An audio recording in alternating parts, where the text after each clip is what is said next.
Hello, my lovely book friends, and welcome back to my channel. So today, as you can tell by the title, we're going to be doing my May wrap up. I cannot believe, I don't know, something about these wrap ups, they just get me every time in the sense of I'm just like, a whole month has transpired. You know what I mean? But here we are, it is time to wrap up May and talk about what we read this month. I hope you guys had a really solid reading month. It's something about summertime books and reading. I don't know, it's just something sparkly in the atmosphere about reading in the summertime. So I really hope you guys have had a really good reading month. For me personally, rating wise, not my best month, but I feel pretty good about it. So we're going to go ahead and jump straight in. As you guys know, I like to use Storygraph to track everything. If you are not hip to Storygraph, then what are you doing? But I love Storygraph.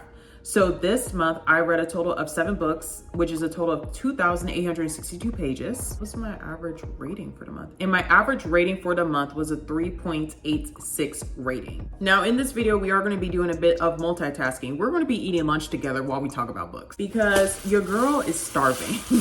So before I jump into the books, I do also want to say this video might be a little bit this may be a little bit of a different video in the sense of I read an entire series, the Caraval series, which I don't remember if I put this or if I edited it out in my April video, but my goal in May was to read all 3 of the Caraval books, and I did. However, I want to talk about those separately in their own video and give them their own moment to shine. And that was my plan all along, was to finish the series and do its own video. I had planned to get that one up way before the wrap up. That's not how it went, but I do plan on doing that video. In fact, we'll probably be filming that one today, but regardless, I do want you guys to know, if you want to hear more about those specific books, we will talk about that in a separate video, as well as you're also about to see one of the last books I read is the final Skyland book in the Kennedy Ryan's Skyland series, the newest release.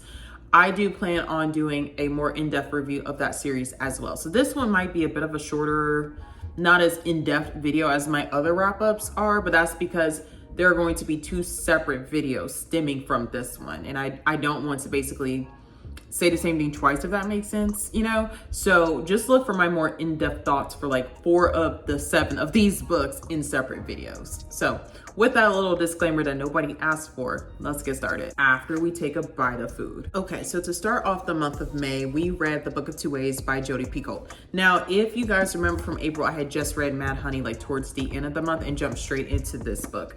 So I really enjoyed this book. This was a solid 4-star from me. It was so good. So you know what book it reminded me of vaguely? If you guys have read, man, I'm losing it right as I'm talking about the book. Maybe in Another Life by Taylor Jenkins Reid. That is the book I was thinking about. So it reminds me very vaguely of that in the sense of, if you guys have read that book by Taylor Jenkins Reid, so we deal with a main character that is looking at 2 potential futures, right? So we're following her as she kind of walks through 2 totally different scenarios of what her future could be like, depending on what decision she chooses, right?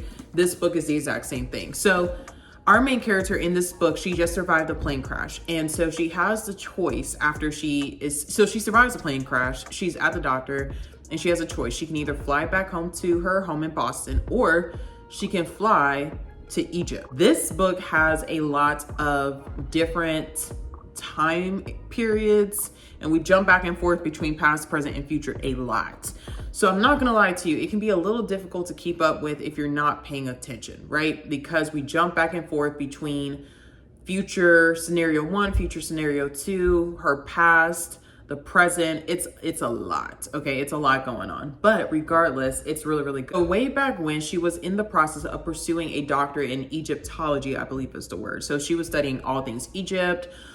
She was at an archaeological dig site. She was studying hieroglyphics. I hope I'm saying all these words correctly. Oh my gosh. She was doing the thing, right? And then her life just took a turn with her mother falling ill, and she had to return back to the States from Egypt. She didn't get to finish her work because she was caring for her mother until her mother passed away. So our main character is really thinking through the fact that when she was in that plane crash, and you know how they always say like your life flashes before your eyes, you know, when you have those near-death experiences? Well, for her first thought wasn't her family back in Boston. It was her life in Egypt. So it left her wondering what is still unresolved deep within about Egypt, and the fact that that was her dream life at the time before she had to move home. Did she miss out on something? Should she return and see that through? all these things. So she's like having to come face to face with some unresolved things. So we're watching her basically try to figure out what is life going to look like post plane crash. Does she continue life the way she has made it to be after her mother's passing? Or does she go back and try to reclaim and relive and seek out and try to figure out what would happen at this point if she went back to the life that she left, knowing that was the life she ultimately loved originally, if that makes sense. It can get a little complex at times, and it is very heavy in historical facts about Egypt and archaeology and hieroglyphics, which I enjoyed, but I do think at times it made it a little dense in the book. But you get really like locked into the theme and the feeling and the aesthetic of the book, because she dives so far deep, the author does, into like Egypt and just life in Egypt. And I mean, I really felt like I was at those dig sites with Dawn, who is our main character in the book. I really felt like I was at the dig sites right with her. Like, it's the way Jodi writes is amazing. And I felt that same way about Mad Honey. She really gives a lot of context, which can leave you to feel a little dense sometimes, but I see the purpose of it. I just feel like you have to kind of know that going into the books, that it is going to be very contextual. Like, we are going to get a lot of information, right? So with Mad Honey, it was a lot of like information about the bees, information about how honey is made, like what beekeepers do, because the main character's mom was a beekeeper. And then this one with Sister Girl, who was pursuing her doctorate in Egyptology, we are getting a lot of information about like life in Egypt, the history of like different like pharaohs and the mummies, all these things, which I found very fascinating. But I can see how to the average reader it could be a lot if that's not really your thing, or if it straight up can just get dense, okay? And though I enjoyed it, I can even say like, yes, it does get dense at times, but it's really good. I mean, it's so good. I really like Jodi's writing, point blank period. I really like her writing, but this book was just so good to read. I listened to it at the same time, so I read and listened to this one. It was awesome. Like, the narrator for the audiobook did a fabulous job. So if you end up listening to it, that's good. I would not recommend solely listening to this book though. I do recommend you do need to have some sort of a physical, whether it's your Kindle, the physical, whatever. I think this is one of those books you gotta have the words in front of you, because a lot happens. I think for me, because I had the physical book, being able to read it in the car, like listen to it, like when I had to leave my house, was fine. But I don't think I would have understood the book well had I just strictly relied on the audiobook, if that makes sense. So this was a recommendation from one of my friends, Anya. She really loves this book. I do believe this is one of her favorite books, and she had been highly recommending it to me. And especially after I had just read Mad Honey, I immediately jumped into this one, and it did not fail me. It was such a good book. I absolutely enjoyed it. And Anya is now perfect score with recommendations. I don't even know how many books she's recommended to me, but perfect score, flawless record. So the very next book I read was Caraval. So I don't remember if I mentioned this in my April wrap up. I need to start watching those before I make my new one, because I can't remember what I've edited out of those videos. And to me, that was like weeks ago now. But I was embarking on a mission to read the whole Caraval series in the month of May. I figured it would be a quick series to just knock out. It was something I was kind of intrigued by and just wanted to read it, right? So I did. Y'all will see my video with my thoughts in detail very, very, very soon. So I'm not really going to go too heavy in it. In fact, I won't say much about these books at all, because quite literally I will be saying the same thing in the very next video. So we're not going to do that. Just know this is book one. I finished it very quickly. This one I rated a 4-star. This one was my favorite out of the series. This one I read, I feel like, the quickest out of the 3, maybe. I think I read this one the quickest. Also, all 3 of these books, just because I don't remember, or I don't know if I'm going to remember to say this later, but all 3 of these books I read and listened to simultaneously.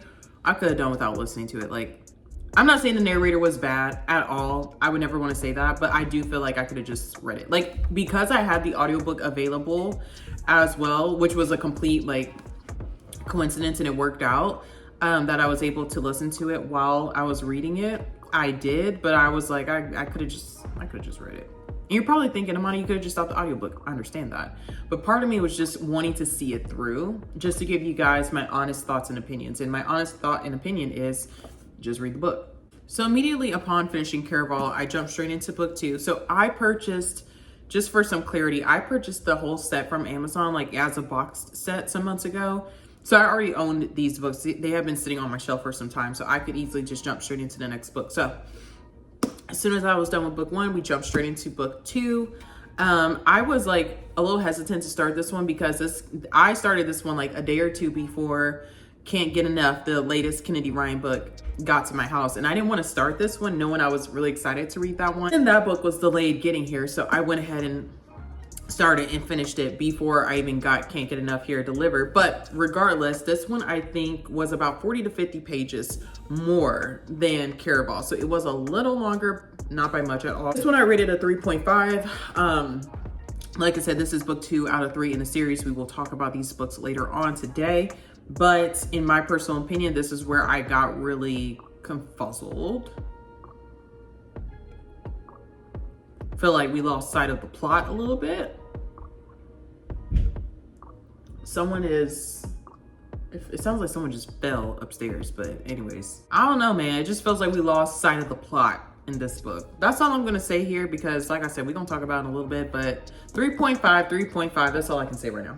To be honest, I feel like a 3.5 is being generous now that I'm really thinking about it. We'll leave it at a 3.5, but that might have been generous. But after I read Legendary, I segued a little bit because I was still waiting on my book to get here, Can't Get Enough. And I decided to just go ahead and read Paradise Problem by Christine Lauren, I believe is her name. Christina Lauren, my bad.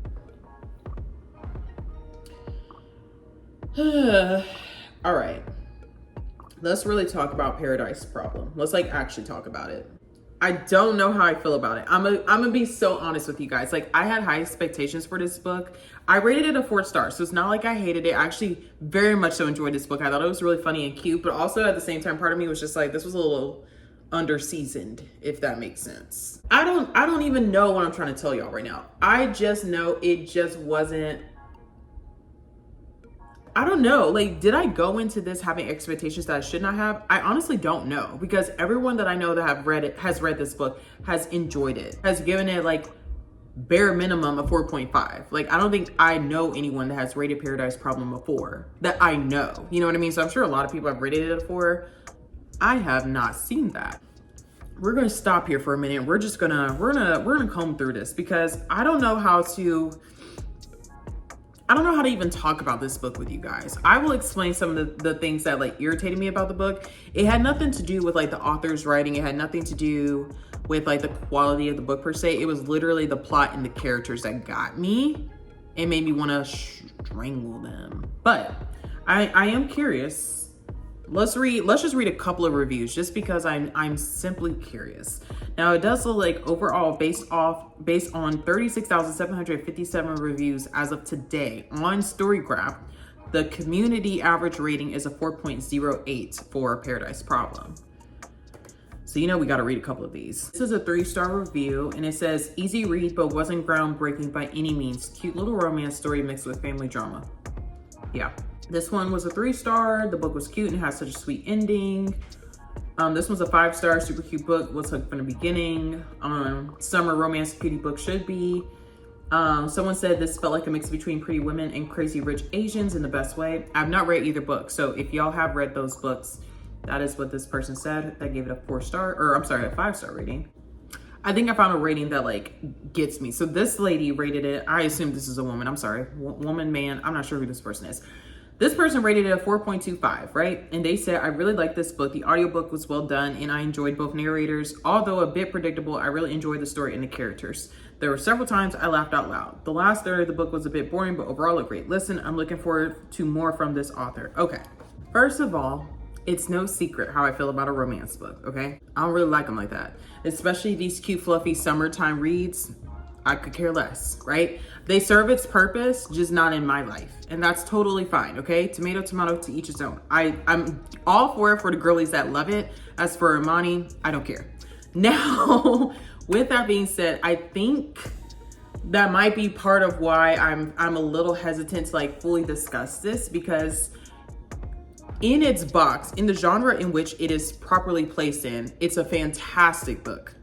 phenomenal. I would recommend this to my romance book girlies if they're going on vacation. I would recommend this for someone that has to listen to something on the plane, you know, that wants something entertaining. If you're looking for something to throw on your Kindle while you're out, this would be a great one. If you're sitting outside by your pool, read this one. Like, I would be 10 toes down on this being a great book for that vibe and that feel, and if that's what you want. I agree with this last review that I just read to y'all. There were some parts where I was like, that is hilarious, okay? Like, this book did make me laugh, and I really appreciate that, because some books, I mean, it's though there's like comedy in books, I very rarely actually laugh at a book. Like, I normally just like, ha, but like, I really laughed when I read this book. It was funny at times, but I also just feel like this is just a personal opinion.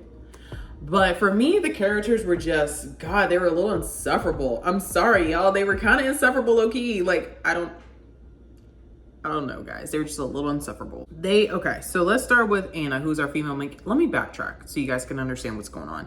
So the overall plot of this book, right? So we have a situation where Sister Girl got married to this guy who she didn't even know was a billionaire. He was the brother of one of her close friends, if I remember correctly. They got married in secret so that basically she could have free housing, because she was like really a struggling college student, and this was like an arrangement that they had, whatever. Moving forward, they never divorced, and the guy that she's secretly married to is basically like, there's a big family wedding happening, and my parents really want to meet you because I basically hidden this. So basically the whole family knew that he was married, right? But because it wasn't like real or anything, they just like never went to these family events. So he reaches out to Anna and he's like, hey girl, hey, sorry to like disrupt your life right now, but like, I will pay you. Mind you, he's a billionaire or like millionaire, whatever the heck. He's rich, okay? And that wasn't clear to her, like how rich he was when she first got into this arrangement with his kid. Anyways, let's keep it pushing. So they go to this wedding and he basically is like, look, I will literally pay you to go. Like, you just have to play the part of my wife. We got to go to this wedding. We can come home and keep living our separate lives. Like, and then we can, you know, get a divorce quietly once things settle down and we don't have to talk to each other ever again. And she's like, cool, bet, let's do it. So they go across the way, wherever they're at, where this wedding is at. It's his little sister's wedding. And there's like a bunch of family drama going on, which I'll talk about in a second. But the takeaway for the plot is that basically they kind of fall in love at this island. And when they come back home, there's just some like tension surrounding the fact that like this was all supposed to be just a thing, but now it's kind of more than a thing, but also it's like, should it be more than a thing? And they come from two totally different backgrounds, which we'll get into in a second. And now it's a summer romance book, so I'm not spoiling anything by telling y'all they do live happily ever after. You just have to figure out how by reading the book, okay? Anyways, let's really get into it because I am about to like bring it down a few notches as far as like the mood and the vibe. I know it's light and summery and cutesy. I get it. But in my brain, there's some things that I saw that I was like, I would never. This is not my type of book for a reason. But let's talk about it. All right, let's have an actual conversation about this. So Anna is our main female character in the book, and she is Liam's wife. Okay, Liam is our main male character. Anna is very much like the wild, fun, big personality, can't be put in a box. I'm not like the other girls. I want to stand out type of a girl. She's a cutie. She has like pink hair. She doesn't fit the mold that would be a wife that Liam would pick if he were following the aesthetic of his family, which is very like poised, very dignified, very like upper echelon, very above everyone, very privileged, right? And she's just not that. Like, she's just this crazy zany girl who's just trying to make it, who's just not making the money, not making ends meet, like just hanging on by a thread, but still is like so full of personality in life. Now, while I love that about her, it gets exhausting reading about her. Like, also, like for me personally, it's like, even though that's her personality, it really just got draining to read about her sometimes. Like, I would just be like, Anna, shut up, bro. Like, or there would be like parts in the book where it would be like, so like Liam would like kind of look at her like, he would basically like eyeball her like, Anna, don't say that. And she'd be like, oh my gosh, I'm so sorry I said that. Like in my head, I can hear her like saying it like out loud, like apologizing for what she said instead of just like quietly like stopping. Maybe don't talk at all. Like, I don't know. It was just those things where I was just like, I understood that like Anna doesn't come from Liam's world, right? So like she's entering into this like uber wealthy family vacation wedding situation, and she wasn't raised in that, right? I get it, but it's also like even someone like me that wasn't raised like that knows how to act around people. You know what I mean? And it was just kind of like annoying a little bit because it felt a little immature of her at times to just like be like, oh, I'm so sorry, you know, I'm not used to certain things. Like, okay, yeah, but also like, you know how to act. Like, you are grown. Why are you acting like a teenager, like a rebellious teenager? Like, there were just moments where I just feel like Anna was very immature and just very like not reading the room. And like, again, like I love her personality. I love that she can just be who she is and be colorful and like just stand in her own identity. Like, I'm all for that. But at the same time, I personally believe in time and place. And that goes for what you say, that goes for what you do, that goes for how you act, that can even go for what you wear. And I know I'm not taking that to an extreme where like you have to like not be who you are, but I do think that there is a such thing as decorum and there is a such thing as time and place. And it's like, if you're going to these events and you know in your head that these are people that, you know, hold high positions, maybe watch what you say, or maybe don't say something about Liam's butt in front of CEOs. Like that's commonsensical to me. And I know I'm like taking it 10 steps ahead that it doesn't need to be taken to, but it's the principle that for me, that's what kept me from just like over the moon loving the book. Because there were times where I was like, Anna really is just immature. Straight up, she's just immature. Like, grow up. Liam, God bless his soul, Liam was my favorite of the two. Like, of all the characters in the book, out of our two main characters, Liam was my guy. Okay, like, bless his baby heart. Like, he was dealt a weird hand. Like, he does not want to be, he's grateful and he does benefit from the privilege and the uber rich lifestyle he's able to live and partake in, but he understands the cost and he understands the control that his family is using money as a way to control him or like keep him either looped in or completely estranged.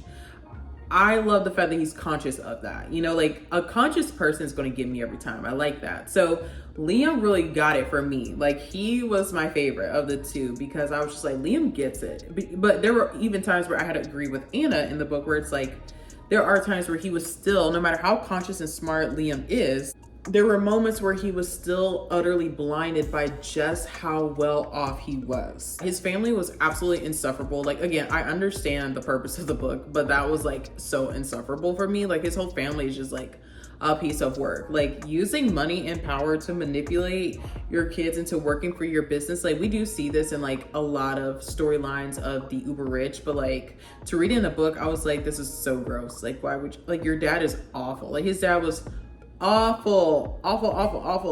And like people like his mom that like put up with men that are controlling and manipulative and feel like as long as they have the money, they basically can keep their hands on you. Like they control your every move. They're your puppeteer. That bothers me so much because it's like, girls, stand up. It was just like everyone low-key got under my skin except Liam. And even at times I questioned Liam a little bit. It's like, all right, Anna, shut up. It just was a lot. It was a lot. The characters were all just a bit much for me. But overall, I will say, all tangents aside, 4 stars. I will recommend it to my romance girlies. I definitely think the girlies that love a good banter, that love the scenery of beach and vacation vibes, you're gonna absolutely love this book. I do think the Anna and Liam love story was a cute one, but I do feel like low-key was very unrealistic as well. But I have a hard time really feeling that a lot of romance books are truly realistic sometimes. Like, I personally deal with that. It has nothing to do with the authors. That's just a me thing. But those are really my thoughts about Paradise Problem. It probably makes up for the fact that I said nothing about the Caraval books because I just went on like a 10-minute rampage about this book. So after that, I finished up the Caraval series and read Finale. Now this is book 3 of 3. I gave it a 3-star. Now the reason I gave it a 3-star is because it did do a great job, I feel like, of concluding this series. We did a fantastic job, but I do feel as though to a degree this book was completely unnecessary because so much of what happened in book 2, I feel like didn't need to happen. And I'm just gonna leave that there until we get a chance to like fully unpack that. But I feel like to a degree, this book was a little not needed. So I'm giving it a 3-star because it did the job of concluding the series. But it's also like, but were you really needed? Like, were you really needed? Was this really supposed to be a trio? I don't know about it. 3 stars. Now, I think we know, without having to say too much, that this was my top read of the month. If you follow me on Bookstagram, I got a chance to meet the one and only Kennedy Ryan just a few days ago, and it was just such a cool experience. And she signed this copy. Like, look guys, she signed my book. Ah, she's so cute. Anyways, it was a pleasure meeting Miss Kennedy Ryan, and it does not by any way, shape, form, or fashion sway how I feel about this book. I already had this as a 5-star before I met her. This was good. This was a fantastic book. I do want to say that I do plan on doing a separate video of the series, the Skyland series. I do not necessarily want to talk a whole lot about this here. Still, right now, even in this moment, I still don't know what would be my favorite book out of the 3. Now that I've read all 3, I really need to sit with that and see which book truly is my favorite, because I don't really know right now. But it's absolutely phenomenal. This was a well done book. I just will forever appreciate Kennedy Ryan for giving us Black romance in such a non-toxic way. It's very deep, it's very profound, but it definitely steers away from, I feel like, a lot of trashy storylines that we hear, a lot of toxic storylines that we hear. It's just a way of showcasing Black women just being loved correctly. You know, it's about forgiveness, it's about redemption, it's about humility, it's about friendship. And I think the fact that she highlights these qualities while also bringing forth to the table some really deep topics, like we talk about in this entire series. We talk about things like autism, we talk about like dealing with a parent that has dementia, we talk about co-parenting. We address some really heavy topics in this series. And I think she does it in such a profound and beautiful way. And that's a delicate thing to do. That's a hard thing to do. You walk a fine line with that. And she does it very well, in my opinion. So this one was my top read of the month, an easy 5-star, but stay tuned for a separate video detailing the Skyland series very soon here on the channel. All right, well, let's wrap up our May wrap up with our final book of the month. So I finished Colson Whitehead's The Underground Railroad. And let me tell you something. Unfortunately, I didn't love it as much as I thought I would. And I'm so hurt to say that because I wanted to love this book so badly. I really, really did, y'all. I desperately wanted this to be like the top read next to Can't Get Enough. That's what I wanted this one to be. Like, it didn't hit it for me. But it was good. You know, it was good. It just, to each its own with this book, because this is a book where I feel like, to my other historical fiction junkies, y'all gonna love it, okay? For me, something about this was just simply a miss. Now, I will also say, I read, back in February, I read Jesmyn Ward's Let Us Descend.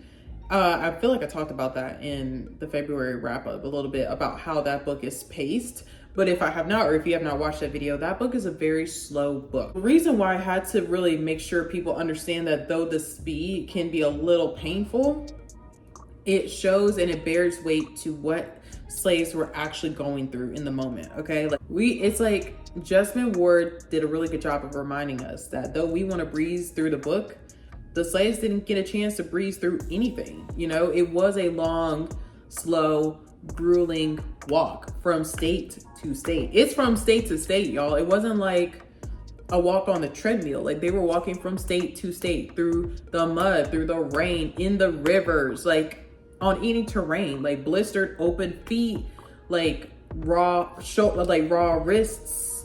Some people died and they had to just be dragged, like while being handcuffed. Like,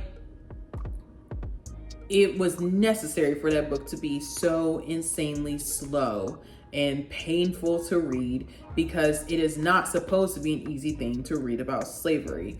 Now, when it comes to this, I will say, to Jesmyn's benefit, though that was a very slow book, it was very colorful at the same time. She was very descriptive, and it had an element of like magical realism to it, with the addition of like the ancestors guiding. I forgot the main character's name in that one.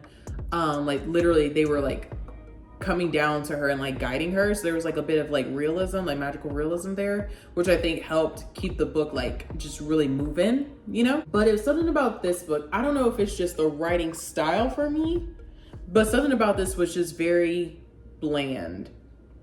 The storyline to me was awesome, okay, but I just feel like the actual writing style was a little bland, and it might be wrong time. Like it may have just been a book that I should not have read in May. I would like to give this a reread down the line, but I just, for an initial read, I was just kind of like, I feel like the beginning was a little slow and it picked up. So I will say I did like the second half. Like once I hit like, I think it was like the 58% mark in my audiobook while I was listening and reading it, where it started picking up, not necessarily in pace, but just like with things going on around Cora, which is our main character, that I started getting really locked in. But that first half was hard for me, okay? It was high key hard to get through. So in short, this is about a slave girl named Cora, and we're watching her kind of grow into her womanhood in this book. She gets an opportunity to escape via the Underground Railroad. She seizes the opportunity, and we're basically following Cora through her adventures. And I don't want to use the word adventures, but like there are things that happen where she, you know, takes 3 steps forward, 5 steps back, 7 steps forward, 3 steps back. Like it's a whole lot of back and forth, back and forth, back and forth in a literal and figurative way. And I do think that this has potential to be a good book. I honestly think I just need to give this one a second chance. And it probably won't be until like August or September, to be honest with you.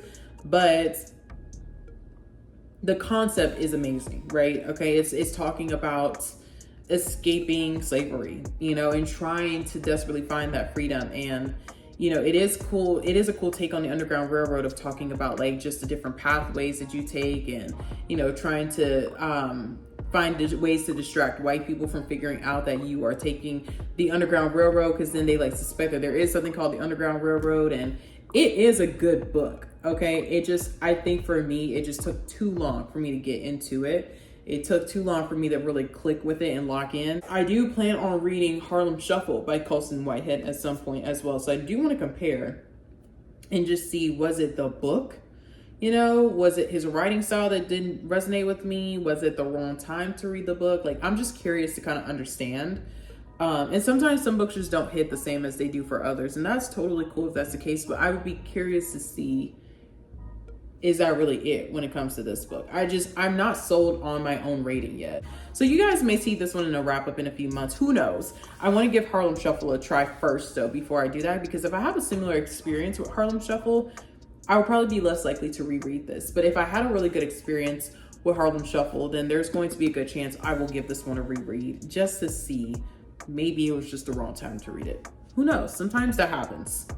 But anyways, thank you guys so much for being here today and sitting down with me, rambling, eating lunch, whatever you guys were doing while you were watching this video with me. Thanks for hanging out with me for a little bit and just talking through books and seeing what I read in the month of May. Now, before we go, I do want to give you guys a little bit of a peek into what I am doing for June thus far. So as y'all know, I typically don't have a TBR. In fact, I never have a TBR. One day, maybe I'll try to do a little TBR situation, but like a planned reading just does not sound cute to me. Okay, that's just me. Okay, I just like to just vibe it out. Okay, whatever I'm vibing with, that's what we're reading. That's just the plan. So right now, currently, I am listening to Carrie Soto is Back by Taylor Jenkins Reid. I've been really wanting to read or listen to that one after reading Malibu Rising. I actually really enjoyed Malibu Rising. I know that one's kind of a hit or miss with some people as well. I enjoyed it. I thought it was fun. I thought it was a good breakaway from what I was reading at the time. It was cool to me. Like, I had no complaints. I really like Taylor Jenkins Reid books. So something about her writing and her plots and her storylines I really, really like in general. I haven't read a book that I just like hated by her yet. So I'm really curious to read Carrie Soto is Back because I heard that one is really, really good too. I would love to be able to finish Iron Flame because I don't know if I told y'all this, but I started it back in April. It had to have been April. I started it back in April I was trying to read it on my Kindle, and I just felt like that's the type of book that I need to feel the book. Like I need to hold a physical copy. So I just paused it where I was at in the book, and I just told myself I would just return the actual Libby version of it, and I would wait until I can physically read it and probably listen to it at the same time to keep me focused, because it is a lot going on in Iron Flame. From what I remember being told, it would be a lot of things happening in this book. And then that way I can like stay on track, because I don't want to get confused before I read Onyx Storm, if that makes sense. Anyways, that is it for today's video, you guys. If you haven't already, please like and subscribe. Please follow me on Booktok, on Bookstagram, all the things, and I will catch you guys in the next video. Bye.